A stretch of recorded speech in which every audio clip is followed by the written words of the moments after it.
So now we're moving on from one anime based on a game to another anime based after a game. And this one just happens to be Xenosaga, which is actually based after the first game that was released on PS2. And as you may already know, there's actually 3 Xenosaga games, and they're Episode 1, Episode 2, and Episode 3. And this anime just sticks to Episode 1. Now before we move on to the story, I would like to say that I think it was a pretty smart move for them to just stick to the first game, because all 3 of them are RPGs, and as you know, they're very fucking long. And the lore is pretty huge, so like I said, I think it was a pretty smart move for them just to do the first episode. And this series only has like 12 episodes, so yeah, I think that was actually their best bet. Even then, having it just episode 1 fit in the 12 episodes is pretty hard to do. So I guess you could say this is a pretty ambitious idea. So now let's talk about the story, and yes, it is actually directly based after the first game. But because there is 12 episodes, they really did have to make some changes to it. But for now, let's just explain the basics. So it begins with a character named Shion Uzuki, and she works for a corporation called Vector. And she's running test experiments on an android called Cosmos. And Cosmos is an android weapon that is used to destroy something called the Gnosis. And if you want to know what the Gnosis are, they're just a group of aliens that just like to kill humans. And most of them like to take shape as giant whales. So after running the test with Cosmos in a simulation, Alan tells her that she has to go to the bridge. So while being there, she ends up meeting a Realian, and her name is something that I have a very hard time pronouncing. It is Swazzer? I don't fucking know. And honestly, all you gotta know is that it's that Realian chick that looks exactly like Momo, but just a different color scheme and longer hair. Know who I'm talking about? Okay, if you do, then don't complain about it. So now if you want to know what a Realian is, basically they're like people that are man-made and they're just used to protect humans. So they're kinda like Cosmos in a way, but not quite. So eventually she ends up going to a place where the Realians are being kept at, and she's just checking up on them just to see how they're all doing. Until this guy named Louis Virgil, who used to be a part of the military. So he walks in talking all assy, saying shit like, Realians are nothing but tools, and not only that, but if you care about them, then you're an idiot. He didn't say exactly that, but that's pretty much what it sums up to be. So right after he leaves, the ship is actually being attacked by a shit ton of Gnosis, and of course everyone's just trying to fend them off, but it doesn't seem to be holding up very well. So after running around for a while, she ends up going back to where Cosmos is being held at, and she's trying to release her, and eventually, yeah, Cosmos gets released into the real world. But when that happens, Shion ends up getting knocked out. So Alan happened to be the first one to witness her awakening. So Cosmos leaves and just tries to fend off as much Gnosis as possible. And then here is a part that is actually different from the game, and that is Obito, who is one of the main bad guys, ends up showing up. And he's about to kill Shion while she's knocked out, but the Realian with that German sounding name ends up protecting her. So what Obito ends up doing is that he ends up kidnapping her and just leaves Shion right there.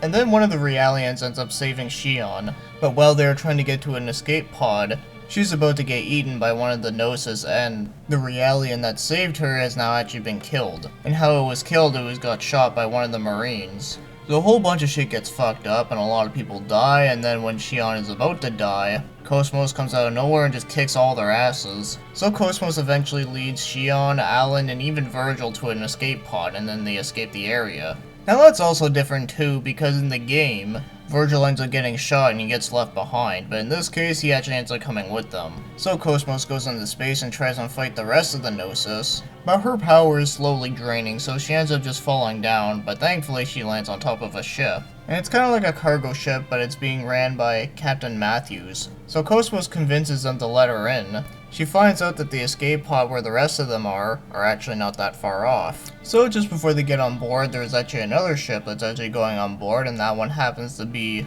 a cyborg named Ziggurat 8, or for short is Ziggy.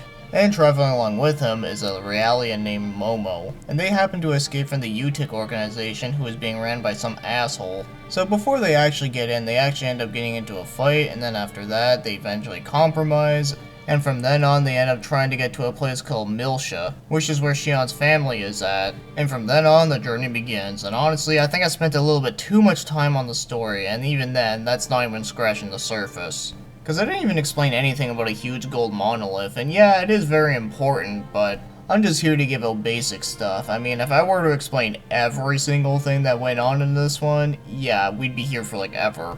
So now let's get to the point. So yeah, the story in the games are actually very good, and just like the show, yeah, it is actually a very good story, and yes, they did make a lot of changes to the story.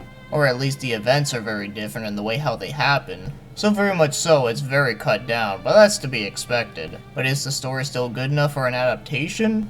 Well, I definitely do think it is an admirable effort. And it is a good thing that they did keep all the key points, and they kind of left out everything that was unnecessary or things that you could really just live without actually knowing. And like I said, the whole thing about Virgil, and then there's like a lot of characters that are introduced very early.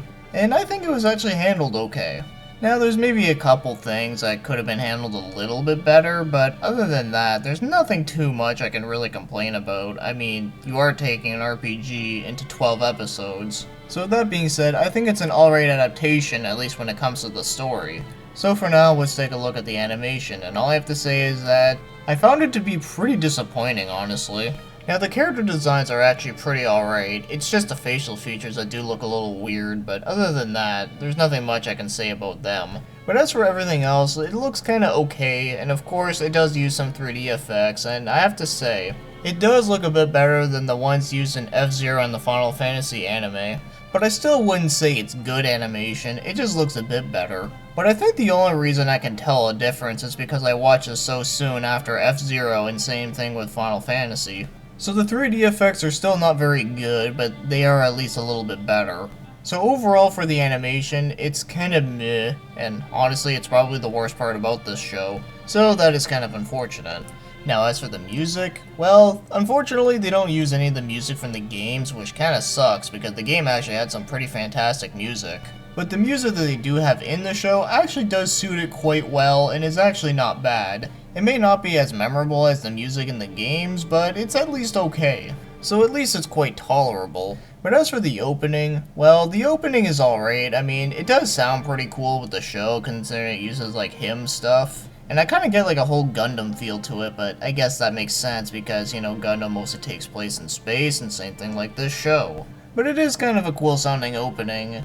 Although it would have been pretty cool if they actually used the song Kotaro, or even as like an ending theme, at least that would have been really cool, but no, they don't. But still, it's not too bad, it's just not exactly what you would suspect. But I am thankful that they didn't try and butcher and put like some garbage music that'd be like because we all know how much that would fly. So overall, the music actually isn't too bad, it's just not exactly what you would suspect. Now as for the voice acting, here's another one you probably wouldn't suspect either, is that it actually has none of the same voice actors.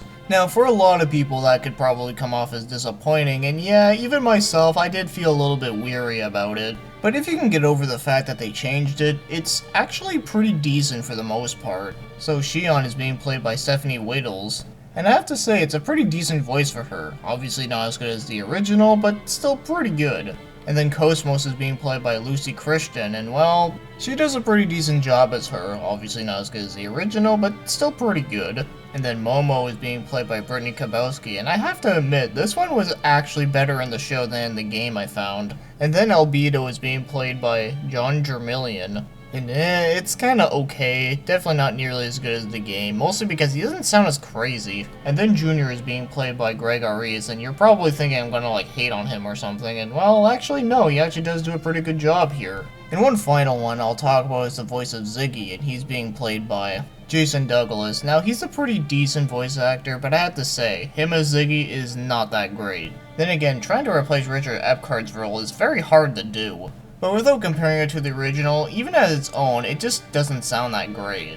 But as for the other voice actors, well, there are some other pretty good ones, such as like Vic Mignogna, and well, they're all either okay, some of them are not too bad, and then there are some that are just, you know, not that great. But overall, with the changes that they made, for the most part, it was actually pretty well done. Not perfect, but definitely not terrible. But of course, if you're one of the people that actually hate this dub just because it's not like the original, don't worry, I totally get it. Because the game actually had some pretty awesome voice actors, and yeah, not all of it was perfect, but it was still damn great. But now, as for the score, if I were to rate this one, I think I'm gonna give it a 6 out of 10. Now don't get me wrong, this is not a bad show whatsoever or a bad adaptation. And like I explained before, just because it gives something a 6 out of 10 does not mean it's a bad show. Now, I think we can all agree that yeah, the show definitely could have been much better, but even what they had to work with, it was an admirable effort. But even like a fan of the series like myself, I do consider this show to be very much watchable, and it is still a pretty good show. Now, obviously, I prefer the game, but even what the show had to offer, it was actually not too bad. But if you're watching this anime without playing the game whatsoever, or even without knowing anything about it, it might be a bit hard to get into. But it's pretty hard to imagine myself going into those shoes because I actually played the game before watching this show. But that's just what some people have said about this show that have not played the games, that they said it was kinda hard to get into. But as for myself though, I do think it is a pretty decent adaptation. And it is still a pretty good one, but definitely not the best. But I can tell you one thing is that at least this show was definitely better than the other two animes that were based after video games. Well, at least from the ones I've taken a look at this year anyways. There are some from last year's feature that I did take a look at that I did actually find myself enjoying more than this one. But I'd still have to say, this one is not too bad at all.